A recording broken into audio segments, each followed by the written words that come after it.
अब sub clause 2 देखते हैं। सब क्लॉज 2 कह रहा है nothing in clause B and C of the sub section 1 applies to. तो ये सब क्लॉज जो ये क्लॉज हमने पढ़ा था बी और सी, सब सेक्शन 1 का जो क्लॉज है बी और सी उसकी एक्सेप्शंस बता रहा है। तो फर्स्ट है any composition deed. Composition deed मतलब हम इसका एग्जांपल ले सकते हैं, कोई पार्टनरशिप की अगर हम डीड करते हैं तो वो कॉम्पोजिशन डीड है, उसकी हमें रजिस्ट्रेशन ज़रूरी, वो हमें नहीं करना ज़रूरी। उसके बाद any instrument relating to share in a joint stock company notwithstanding that asset of such company consist in whole or in part of immovable property। Joint stock company से रिलेटेड के जो इंस्ट्रूमेंट्स हैं, जो शेयर्स जॉइंट स्टॉक कंपनी से हम ले रहे हैं, बावजूद उसके जो एसेट्स जो हमने स्टॉक्स लिए हैं उसके जो कंपनी के एसेट्स हैं वो इमूवेबल प्रॉपर्टी की फॉर्म में है।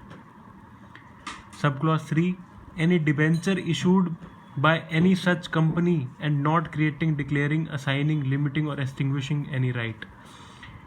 डिबेंचर अगर जो कंपनी से हमने लिए हैं वो अगर हमें हमारा राइट को क्रिएट नहीं कर रहे हैं या असाइन नहीं कर रहे हैं तो उसकी भी रजिस्ट्रेशन हमें ज़रूरी नहीं है। Sub clause 4 any endorsement upon on transfer of any debenture issuing by any such company. हम ट्रांसफ़र पे जो एंडोर्समेंट कर रहे हैं डिबेंचर की वो भी हमें ज़रूरी नहीं है रजिस्टर करवाने के लिए।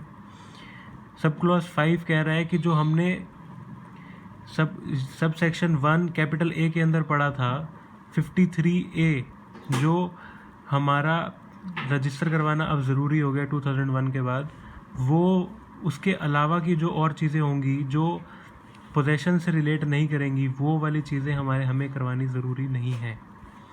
Any document other than document specified in सब section 1 capital A not itself, जो नहीं कर रही है अब क्रिएट, ये इसकी बात कर रहा है, 100 रुपीज़ एंड अपवर्ड्स और इन इमूवेबल प्रॉपर्टी।